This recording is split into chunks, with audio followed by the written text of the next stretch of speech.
आप देख रहे हैं इंडिया न्यूज। मैं हूं आपके साथ चारू कौशिक।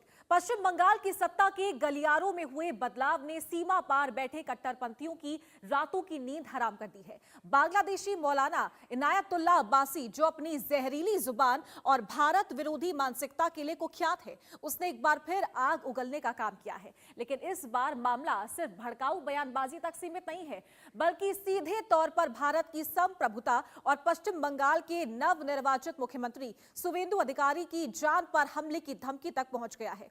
अब्बासी का कहना है कि अगर बंगाल में मुसलमान सुरक्षित नहीं रहे तो बांग्लादेश में हिंदुओं का जीना दूभर कर दिया जाएगा। ये वही शख्स है जो मदरसों को मिलिट्री बेस बनाने और दिल्ली के लाल किले पर इस्लामिक झंडा फहराने के ख्वाब देखता है। और इतना ही नहीं, एक और बांग्लादेशी कट्टरपंथी ने सोशल मीडिया प्लेटफॉर्म्स का इस्तेमाल कर खुलेआम पश्चिम बंगाल के मुख्यमंत्री को कत्लेआम की धमकी दी है। वायरल वीडियो में एक शख्स मुख्यमंत्री को सीमा पर दफनाने की बात कर रहा है। सवाल यह है कि बांग्लादेश की धरती से भारत के खिलाफ नफरत का फैक्ट्री आउटलेट कब तक चलता रहेगा? सवाल है कि क्या बंगाल की राजनीति में अब विदेशी कट्टरपंथी ताकतें दखल दे रही है? क्या हिंदुओं को डराने की साजिश रची जा रही है? और सबसे बड़ा सवाल, आखिर भारत विरोधी एजेंडे को इतनी खुली हवा कौन दे रहा है? तो जब से पश्चिम बंगाल में भारतीय जनता पार्टी की सरकार बनी है, उसके बाद से कई बड़े बदलाव देखे जा रहे हैं पश्चिम बंगाल में। बता दें आपको, कैबिनेट की बैठक हुई है। कैबिनेट की बैठक में कई बड़े फैसले लिए गए और भारत बांग्लादेश की जो सीमाएं हैं उस पर फेंसिंग करने की तैयारी की जा रही है। और चलिए, क्या कुछ कहा है मौलाना इनायतुल्लाह अब्बासी ने, वो भी आपको सुनवाते हैं। मोदी के क्षमता থেকে নামিয়ে আমরা ভারতে ইসলামী পতাকা উড্ডীন করব ইনশাআল্লাহ। শুভেন্দু এবং নরেন্দ্র মোদি অতি দ্রুত এই আগ্রাসন বন্ধ করুক, না হলে বাংলাদেশের জনগণ সে গাজাতুল হিন্দের ডাক দিবে, ভারতকে স্বাধীন করে টুকরো টুকরো করে দেবে ইনশাআল্লাহ। সারা বিশ্বে আজ মুসলমানদের উপর হামলা করা হচ্ছে। আমাদের মুসলমান ভাইদের পক্ষে আমরা আছি। আমরা প্রয়োজনে জীবন দিব। ভারত অভিমুখে মুফতি আমিনের মতো লং মার্চ করব, প্রতিবাদ করব। ভারতের নির্বাচনের পর আমরা দেখতে পাচ্ছি যে পশ্চিমবঙ্গে শুভেন্দু অধিকারী নির্বাচনে বিজয় হওয়ার পর উগ্র হিন্দুবাদীরা মুসলমানদের উপর এমন আক্রমণ শুরু করেছে যে তারা ঘর লুট করছে, দোকানপাট লুট করছে এবং মুসলমানদেরকে জয় শ্রীরাম বলতে বাধ্য করছে। অর্থাৎ একটা রিপাবলিক। तो ये सुना आपने कि ये बांग्लादेश के जो कट्टरपंथी है, क्या कुछ ये कह रहे हैं। भारतीय जनता पार्टी की सरकार जब से पश्चिम बंगाल में बनी है, उसके बाद से बांग्लादेश में सियासी पारा भी हाई है और साथ ही ये जो कट्टरपंथी हैं अब ये तरह तरह की धमकी देते हुए नजर आ रहे हैं। चलिए, अब आपको ग्राफिक्स के जरिए समझाएंगे सबसे पहले कि कट्टरपंथियों के निशाने पर क्यों है पश्चिम बंगाल और हिंदुस्तान। आगे बढ़ेंगे, बताते आपको कि सबसे बड़ी वजह इसकी क्या है। बंगाल की राजनीति का समीकरण बदल गया। बीजेपी की सरकार बनने के बाद कट्टरपंथी जो ग्रुप्स है वो बेचैन नजर आए, क्योंकि अब घुसपैठ की जो आशंकाएं हैं, चांसेस है, वो कम हो गए हैं। और राष्ट्रवादी राजनीति की मजबूती से कट्टर इस्लामी नेटवर्क कमजोर होगा। भारतीय जनता पार्टी किस पैटर्न पर काम करती है वो सभी बखूबी जानते हैं। बंगाल की राजनीति को धार्मिक रंग देकर माहौल गरमाने की कोशिश की जा रही है, यानी कि यहां जो मुसलमान है उन्हें भी उकसाने की कोशिश की जाएगी। साथ की वजह दो, हिंदू सुरक्षा का मुद्दा अंतर्राष्ट्रीय बहस है। बांग्लादेश में हिंदू और मंदिरों पर हमले के मुद्दे भारत उठाता रहा है और देखा भी है बांग्लादेश में किस तरीके से हिंदुओं पर अत्याचार हो रहे हैं। बीजेपी और हिंदू संगठनों की आवाज उठाने से कट्टरपंथी नाराज हैं और अब वो पश्चिम बंगाल में जोर शोर से देखने को मिलेगा। वजह नंबर 3, भारत की वैश्विक और रणनीतिक ताकत। भारत दक्षिण एशिया में सबसे मजबूत लोकतांत्रिक देश है। कट्टरपंथी संगठनों की विचारधारा को भारत में खुली चुनौती मिल रही है और इसी वजह से बांग्लादेश बौखलाया हुआ है। आतंकवादी विरोधी और सीमा सुरक्षा के लिए ये जो नीतियां हैं कट्टरपंथियों के लिए, ये बाधा बनती हुई नजर आएंगी। आगे बढ़ते बताते हैं आपको वजह नंबर 4 क्या है। सोशल मीडिया नया हथियार बन गया है। कट्टरपंथी अब हथियारों से ज्यादा डिजिटल प्रचार कर रहे हैं और ऐसे लोगों को निशाना बनाने की कोशिश करते हैं जो मानसिक रूप से कमजोर हैं, आर्थिक रूप से कमजोर हैं। भड़काऊ वीडियो और धार्मिक उकसावे और धमकी से माहौल बिगाड़ने की कोशिश इनके द्वारा की जाती है। और ये जो मौलाना का बयान सामने आया था, सोशल मीडिया पर भी कई कट्टरपंथी नजर आ रहे हैं। शुवेंदु अधिकारी को धमकी मिली है। साइबर कट्टरपंथ का ये भी हिस्सा माना जा रहा है। इन्हें जान से मारने की धमकी दी गई है। तो वजह नंबर 1 कि बीजेपी की सरकार बनने के बाद कट्टरपंथी जो है वो बेचैन नजर आ रहे हैं और जो फैसले लिए गए हैं उसकी वजह से ये ज्यादा बेचैन हो रहे हैं और अनर्गल जो बयान है वो देते हुए नजर आ रहे हैं। तो चलिए आगे बढ़ेंगे और बताते हैं आपको कि कट्टरपंथियों के निशाने पर ये क्यों है और बताते हैं शुवेंदु अधिकारी हिंदू हिंदुत्व और राष्ट्रवादी राजनीति का बड़ा चेहरा माना जाते हैं। ये पश्चिम बंगाल के बड़े नेता के रूप में इन्हें जाना जाता है और इसीलिए इन्हें जान से मारने की धमकी दी गई है। आगे बढ़ते हैं। पश्चिम बंगाल में बीजेपी के सबसे आक्रामक नेताओं में से एक है शुवेंदु अधिकारी। अवैध घुसपैठ, सीमा सुरक्षा और हिंदू उत्पीड़न जैसे मुद्दे ये अक्सर उठाते रहे हैं। जब भारतीय जनता पार्टी सरकार में नहीं थी, टीएमसी से अलग हो गए थे, उसके बाद भी इनका यही रुख था। कट्टरपंथी शुवेंदु को अपनी विचारधारा के खिलाफ बड़ा राजनीतिक चेहरा माना जाता है, क्योंकि यह हमेशा अपोज करते आए हैं इन तमाम गतिविधियों का।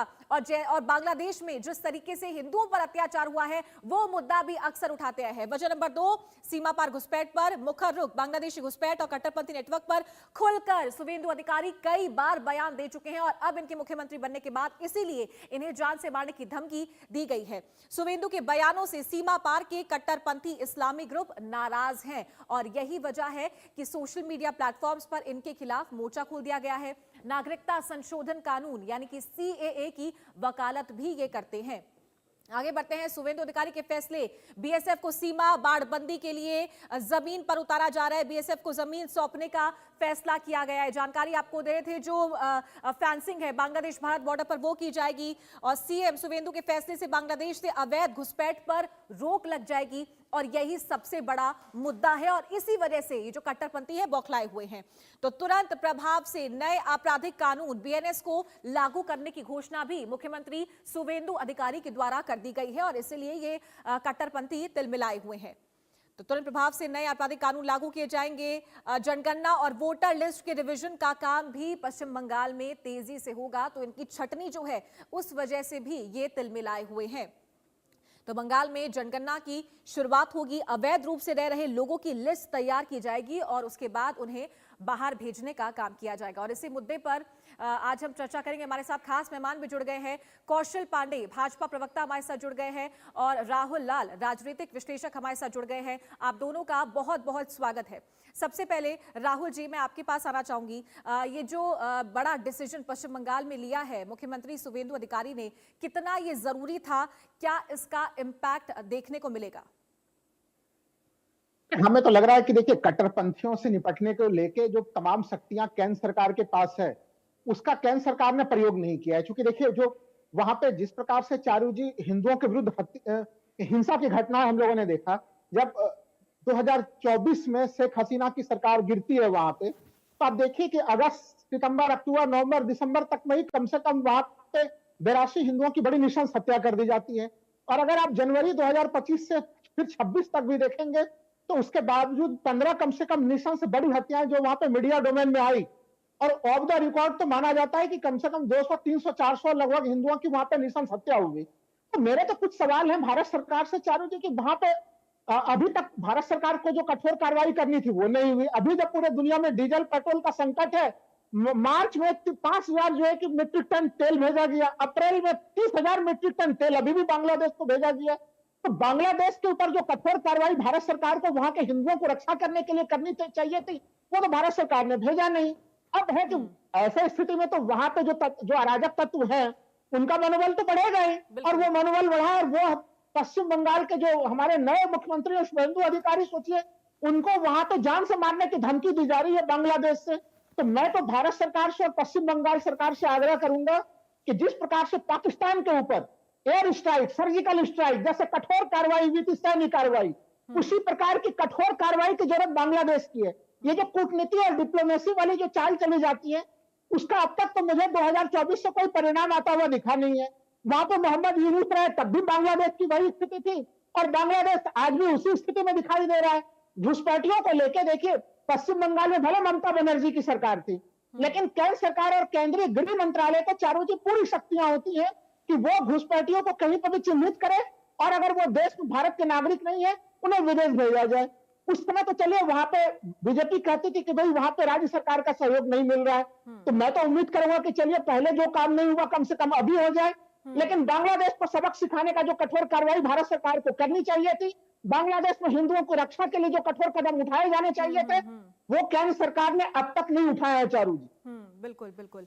कौशल पांडे जी, जो बात राहुल जी ने की है उससे बिल्कुल सभी भली भांति वाकिफ हैं कि जब तक सरकार नहीं बनी थी भारतीय जनता पार्टी की पश्चिम बंगाल में, तब तक कोई फैसला नहीं लिया गया, तब तक ये बड़े डिसीजन, बड़े जो काम करने चाहिए थे पश्चिम बंगाल में वो नहीं किए थे। तो ये तो बिल्कुल लाजमी है इल्जाम लगना, और ये बिल्कुल सही भी है, क्योंकि अगर केंद्र सरकार चाहती तो पहले ये जो कट्टरपंथी है और ये जो नीति है इसको रोकने का काम कर सकती थी। तो क्या सिर्फ चुनाव जीतने का और मुद्दा भुनाने का काम भारतीय जनता पार्टी कर रही थी? देखिए, सरकार बने हुए अभी 72 घंटे हुए हैं। 72 घंटा हुआ हमारे पश्चिम बंगाल के यशस्वी मुख्यमंत्री ने शपथ ग्रहण लिया है। 72 घंटे में उन्होंने, उनके ऊपर देखिए बांग्लादेश से जान से मारने की धमकी आ रही है। 72 घंटे में उन्होंने जो 3,000 रुपए महीने का देने का वादा किया था उस पर भी काम किया जा रहा है। देखिए, बांग्लादेश आज से नहीं, लगभग कई वर्षों से, जब से बांग्लादेश 1971 से हमारे देश से अलग हुआ है तब से हमारे, और जब से वहां शेख हसीना जी वहां की प्रधानमंत्री हुआ करती थी तो कोई दिक्कत नहीं होता था, बहुत कम घटनाएं घटती थी। लेकिन जब से वो प्रधानमंत्री नहीं है वहां पर, आपने देखा होगा कितने हिंदुओं की हत्या कर दी गई वहां पर, मतलब जला करके मार दिया, पेड़ में लटका करके, और लोग वीडियो बना रहे हैं। कट्टरपंथी वहां दिखने को मिलता है, भारत में और बंगाल में कट्टरपंथी देखने को नहीं मिलता है। बंगाल में अगर कट्टरपंथी देखा जाए तो जो बांग्लादेशी यहाँ पे रह रहे हैं या जो बांग्लादेश से आते हैं यहाँ पे इलाज करवाने के लिए, वो यहाँ पे फिर इलाज नहीं करवा पाएंगे, यहाँ हॉस्पिटल में दिखा नहीं पाएंगे। लेकिन भारतीय जनता पार्टी के कार्यकर्ता हो या भारत में ही जो है बंगाल, जो भी लोग बांग्लादेश से आते हैं यहाँ पर अपना इलाज करवा करके रह करके चले जाते हैं। लेकिन कट्टरपंथी को देखा जाए कि शुभेंदु अधिकारी जी को जान से मारने की धमकी मिली है, वो अब इस राज्य के विरोधी दल के नेता नहीं रह गए, अब इस राज्य के मुख्यमंत्री हैं, कट्टरवादी हैं। अगर कट्टरपंथी मुस्लिम समुदाय के लोग करें तो सही है, अगर कट्टरता हम अपने धर्म को लेकर के करें तो गलत है। हम शुरू से कहते हुए आए कि हम हर एक धर्म का सम्मान करते हैं और अपने धर्म की रक्षा करते हैं। हमने कभी मुस्लिम का विरोध नहीं किया। ये सिर्फ मंचों से लोग कहते हैं कि भाजपा मुस्लिम विरोधी है, लेकिन आप लोगों ने कभी देखा नहीं होगा, भाजपा के भी लोग, मुस्लिम समाज के भी लोग भाजपा में उत्तरी पहन करके, अबीर खेल करके लोग आए तो लोगों ने गले लगाया। ऐसा नहीं कि उन्हें हटा दिया गया कि नहीं हम आपसे नहीं मिलेंगे। कहने वाले तो लोग ये भी कह रहे हैं कि बंगाल के जो मुख्यमंत्री बने वो 76% लोगों के ही मुख्यमंत्री हैं। लेकिन शुभेंदु अधिकारी जी ने, हमारे सीएम साहब ने पहले कहा कि हम पूरे भारत में जितने, बंगाल में जितने लोग हैं, जितने बंगाल के निवासी हैं, हम सबके मुख्यमंत्री, हम किसी एक समुदाय, किसी एक धर्म के मुख्यमंत्री नहीं, हम पूरे बंगाल के मुख्यमंत्री हैं। देखिए, कट्टरपंथी अगर वो अपने धर्म की रक्षा की बात करते हैं तो उन्हें लोग टारगेट करेंगे, अगर वो अपने धर्म को बचाने की बात करेंगे तो कट्टरपंथी उनको टारगेट करेंगे। लेकिन जो कौशल जी, हिंदुस्तान ये पूछना चाह रहा है, कौशल जी, सभी लोग ये जानना चाह रहे हैं कि वहां पे हिंदुओं के साथ जिस प्रकार का व्यवहार हो रहा है, सोचिए इस समय भी हम लोग उनको डीजल का सप्लाई कर रहे हैं, उनको पेट्रोल का सप्लाई कर रहे हैं। आप देखिए गोड्डा में जो है कि अडानी पावर प्लांट से उनको बिजली की सप्लाई हो रही है उनको। तो आखिर केंद्र सरकार को दबाव तो बनाना चाहिए ना कौशल जी। आपने एक बड़ी गंभीर चीज कही कि पेड़ों पर लटका दिया जा रहा है, जिंदा जला दिया जा रहा है, तो ये एक्शन राज्य सरकार तो नहीं लेगी। मैं तो कह रहा हूँ कि सैनिक एक्शन जो आर्मी का हस्तक्षेप होना चाहिए, वो हस्तक्षेप जैसे 71 में हुआ था, उसी प्रकार की क्या हस्तक्षेप की जरूरत आपको नहीं लग रही कौशल जी? करती थी तो कई बार पे बीएसएफ का बॉर्डर सुरक्षा के लिए जगह मांगा गया, लेकिन मुख्यमंत्री ने नहीं दिया। कल के डेट में ना हमारे नए मुख्यमंत्री, उन्होंने क्या घोषणा किया कि सबसे पहले देखिए कौशल जी, मुझे लगता है कि आप समझ नहीं पाए, आप जो पॉइंट है वो समझ नहीं पाए। पिछले 1.5 से 2 साल से यही हालात है और आक्रामक तरीके से यही हालात हैं।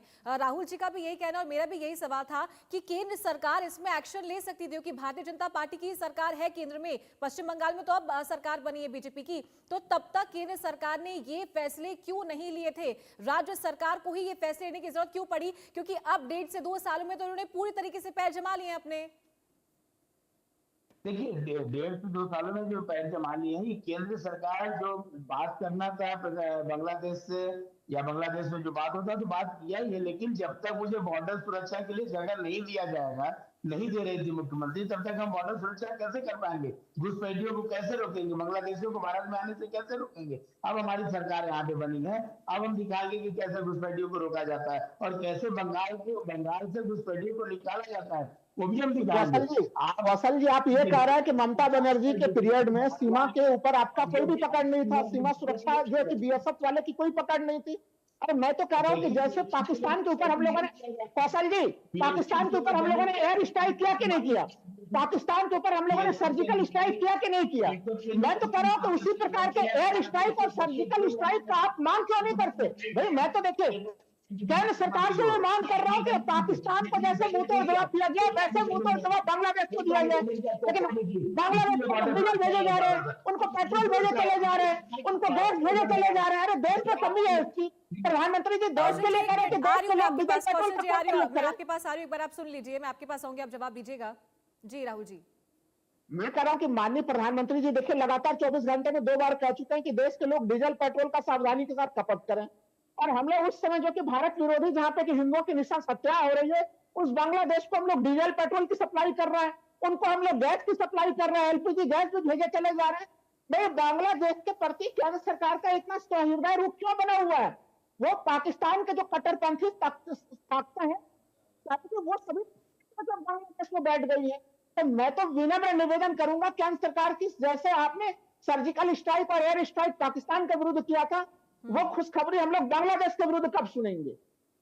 कौशल जी देखिए, आप जो बांग्लादेश के विरुद्ध खुशखबरी सुनना चाह रहे हैं, आप लोग भी कभी न कभी देखिए जो बांग्लादेश से लोग यहाँ पर आ रहे हैं और बांग्लादेश में जिस हिसाब से हिंदुओं की हत्या कर दी जा रही थी और उसी बांग्लादेशी से प्रेम हमारी इस राज्य की मुख्यमंत्री दिखाती थी। लेकिन मैंने पहले कहा कि 72 घंटा हुआ है अभी सरकार गठन किए हुए, मुख्यमंत्री ने शपथ लिया है, आपको इसका रिजल्ट सामने ही दिखेगा। आपके साथ तो अभी पहली बार तो चैनल पे नहीं बैठ रहे हैं, और भी चैनल में बैठेंगे राहुल जी, आप देखेंगे 72 घंटा ही हुआ अभी तक सरकार बनाए हुए, आपको इसका रिजल्ट बहुत जल्द दिखेगा। शपथ ग्रहण के बाद ही हमारे मुख्यमंत्री ने कहा कि बॉर्डर सुरक्षा की सबसे पहले बीएसएफ को जगह दिया जाएगा बॉर्डर सुरक्षा के लिए। और देखिए जिस तरह से आप बता रहे हैं कि पेट्रोल बेच रहे हैं, डीजल बेच रहे हैं, गैस बेच रहे हैं, तो ये व्यापारिक संबंध जो है, व्यापारिक संबंध तुरंत खराब नहीं किया जाता है।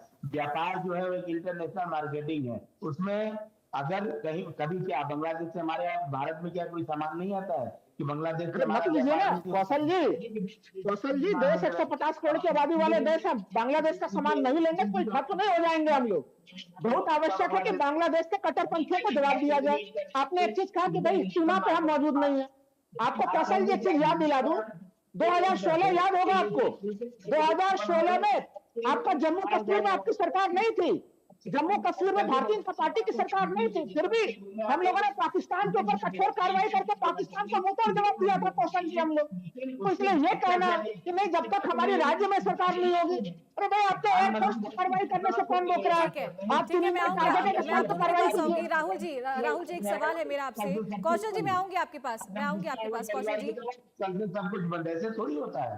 ठीक है कौशल जी मैं आऊंगी आपके पास। राहुल जी एक सवाल है मेरा कि अब ये जो डिसीजन लिया है कैबिनेट की बैठक में, फेंसिंग का डिसीजन और तमाम तरीके के आगे भी देखने को मिलेंगे, और इसके बाद जो अब बयानबाजी है और डेथ थ्रेट है वो पश्चिम बंगाल में देखने को मिल रहा है, तो क्या इससे पहले देखा जाए और अगर पीछे जाए भली भांति आप इस चीज को समझते भी और बता भी पाएंगे कि क्या यही वोट बैंक की राजनीति थी और क्या इसी वजह से इतना पैर पसार पाए हैं कट्टरपंथी और इसलिए नैरेटिव जो है ये सेट हो पाया है? देखिए चारू जी, सबसे पहले फेंसिंग को लेके ये हम लोग को समझना चाहिए कि पश्चिम बंगाल के साथ बांग्लादेश के साथ हमारी सीमा सबसे बड़ी है। लगभग जो है कि वहां पे 4000 किलोमीटर से ऊपर की जो है कि सीमा है भारत और बांग्लादेश की, और उसमें से लगभग हमें लग रहा है कि आप अगर देखेंगे 2004 से 2014 के दरमियान में उसमें 2000 किलोमीटर की फेंसिंग उस समय हो गई थी, और 2014 से अभी इस सरकार के दरमियान में उसके बाद हिस्से में फेंसिंग हुई करीबन जो है अभी इस समय 200 किलोमीटर, 150 से 200 किलोमीटर ऐसी क्षेत्र हैं जहां पे फेंसिंग नहीं हो पाया। तो देखिए फेंसिंग के काम पुराने सरकारों में भी हो रही थी, भारतीय जनता पार्टी जिस तरह से करे कि नहीं, फेंसिंग हुई नहीं। 4000 किलोमीटर में से केवल 200 किलोमीटर फेंसिंग का मामला बचा हुआ है इस समय। वो हमें लग रहा है कि होना बिल्कुल आवश्यक है, 1 किलोमीटर पे भी कहीं पर रोक टोक नहीं होनी चाहिए।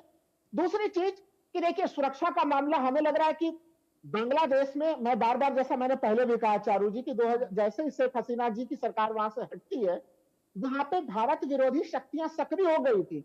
वहां पे आप देखिए पाकिस्तान की गतिविधियां कितनी तेज है, वहां पे चीन की गतिविधियां कितनी तेजी से फैली हुई है। तो वो कट्टरपंथी ताकतें भारत को एक तरह से चुनौती देने का काम कर रही है। इसलिए वहां पे अब शुभेंदु अधिकारी वहां पे बने हैं, वो अगर हिंदू हितों की बात कर रहे हैं तो ये बांग्लादेश को क्यों पसंद आएगा? तो वो लेकिन महत्वपूर्ण चीज जो बार बार मैं कह रहा हूं कि अगर बांग्लादेश में कट्टरपंथी ताकत है और वो भारतीय जनता पार्टी के तमाम लोग स्वीकार करते हैं, तो फिर उन कट्टरपंथी ताकतों को जिस तरह से निपटना चाहिए कठोरता से, उस तरह से निपटने में कम से कम पिछले 2 साल में जो सरकारों की रवैया रही 2024 से 2026 में अभी हम लोग बात कर रहे हैं, वो उस रूप में नहीं रही। अभी भी हम लोग उसके साथ मित्रवत संबंध का प्रयास कर रहे हैं और ये बिल्कुल एक गलत प्रयास है। मित्रवत संबंध की स्थितियां बांग्लादेश में अब नहीं है, ये मैं मानता हूं। तो इसलिए मेरा मानना है कि आपको वहां पे कठोर कार्रवाई करनी पड़ेगी। वो कठोर कार्रवाई राज्य सरकार नहीं कर सकती, वो कठोर कार्रवाई केंद्र सरकार करेगी और हमारी जो सेना है, सैनिक हस्तक्षेप की जरूरत है उसमें। लेकिन हमने तो देखा कि वहां पे जब सत्ता परिवर्तन, अभी जब वहां पे नए जो है कि प्रमुख चुन के आए जो कट्टरपंथी हैं, उसमें भी भारत सरकार ने जो है कि वहां पे भी मित्रता की गलबैया बनाने की कोशिशें की।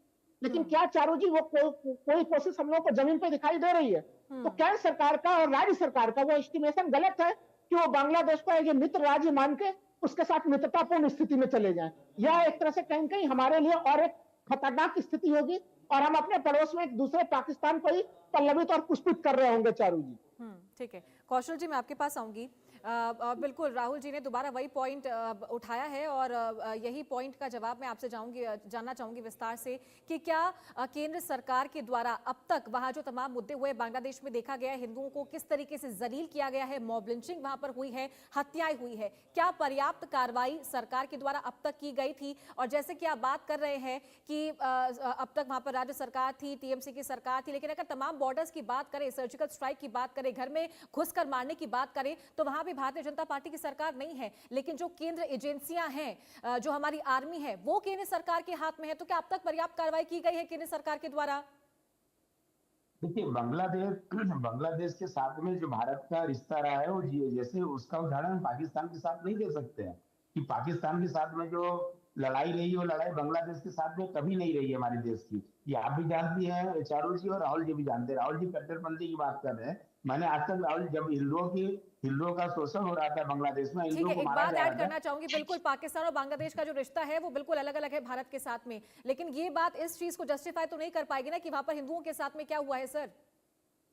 नहीं, एकदम मैं उस चीज को कहा, मैं डिनाई तो नहीं कर रहा हूँ ना कि जो बांग्लादेश में हिंदुओं के साथ में जो अत्याचार हुआ है, हिंदुओं को जिस तरह से मारा गया है, मैं उस पर जो ये तो मैं नहीं कह रहा हूँ नहीं वहां पे जो हुआ सही हुआ। मैं तो कह रहा हूँ कि वहां जो हुआ है गलत हुआ है। मैं राहुल जी का बात बता रहा हूँ ना कि राहुल जी चैनल में बैठ करके बहुत अच्छी अच्छी बातें कर रहे हैं, लेकिन जब बांग्लादेश में हिंदुओं के ऊपर में अत्याचार हुआ, हमला हुआ, मर्डर हुआ, तो मैंने राहुल जी का कहीं भी सोशल मीडिया पे बांग्लादेश का विरोध करते हुए मैं नहीं देखा था। अरे मैं हर जगह हर ठीक है चैनल पे बोला हूं मैंने। एक एक करके राहुल जी मैं आऊंगी आपके पास, वो बोल ले उनके बाद मैं आऊंगी आपके पास। अभी हमारी बात सुनिए। तो आप चैनल पे बैठ करके करेंगे, लेकिन कभी भी आपके सोशल मीडिया, मैं आपके सोशल मीडिया को भी देखता हूँ, मैंने कभी आपके सोशल मीडिया पे नहीं देखा था कि आप बांग्लादेश में हिंदुओं के ऊपर हो रहे अत्याचार के विरोध में आपने कभी आवाज उठाया था। आप तो चैनल पे क्या, मैंने तो पहले कहा कि चैनल पे बैठ करके बड़ी बड़ी बातें करना, चाहे हम कर ले चाहे आप कर ले, ये हमारी पड़ोसी घर का बगल फ्लैट का लड़ाई नहीं है कि हम फ्लैट बंद कर लेंगे, मुंह फुला करके बैठ जाएंगे। एक देश का रिश्ता है। आज हमारी लड़ाई हो रही तो हम चाहे गैस बंद कर दे, पेट्रोल बंद कर दे, ये पूरे भारत, पूरे इंटरनेशनल व्यापार पे असर पड़ता है। इस पे जब एक डिसीजन लेंगे हमारे देश के सचिव, प्रधानमंत्री, बाकी जो उनकी कमेटी, वो किया जाता है। लेकिन जो चीज वहां पर हो रही है, जो हमारे साथ हिंदुओं के साथ हो रहा है, उसके ऊपर हम कार्रवाई कर सकते हैं। प्रथम कार्रवाई होगा कि हम बॉर्डर सुरक्षा पर अपना वहां पर बीएसएफ को जगह देंगे, सुरक्षित करेंगे। और सीए जो कानून लागू किया जा रहा था, जिसका विरोध मुख्यमंत्री करते हुए आ रहे थे लगातार, वो कानून क्यों बनाया जा रहा था? इसीलिए न बनाया जा रहा था। उस कानून का तो कहीं न कहीं हमारे भारत के हिंदू भी विरोध कर रहे थे, जो एक राजनीतिक दल से जुड़े हुए। सीए कानून जो है, वहां के लोग जो यहाँ पर आए हैं, मैं बता दूं आपको अच्छे तरीके से, रविन्द्रनाथ टैगोर हॉस्पिटल बोल करके है मुकुंदपुर में, वहां पर अगर वहां जाएंगे तो आपको खुद एहसास होगा कि हम बांग्लादेश में, बंगाल में नहीं है। अगल बगल जितनी दुकानें हैं, लेकिन वो जो बांग्लादेशी हिंदू हम लोग को सीए के आधार पर उनको नागरिकता मिल चुका है। तो वैसे ही बाकी लोगों को भी जो अगर उनको नागरिकता मिलना चाहिए, तो कहीं ना कहीं हमारे हिंदू सुरक्षित होंगे। और कट्टरपंथी जिस तरह का बयान कर रहे हैं कि हम उनको उड़ा देंगे, उनको मार देंगे, देखिए सिर्फ बयान रहेगा।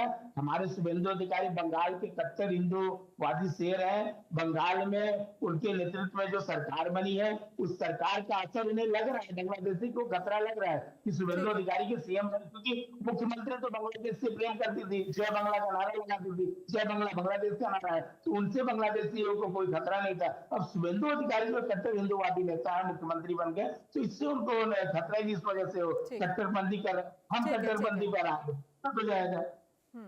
चलिए ठीक है, समय की कमी, आप दोनों का बहुत बहुत शुक्रिया, कौशल जी, राहुल जी, हमारे साथ जुड़ने के लिए और तमाम मुद्दों पर अपनी बात रखने के लिए। इसी के साथ यहाँ रुकेंगे।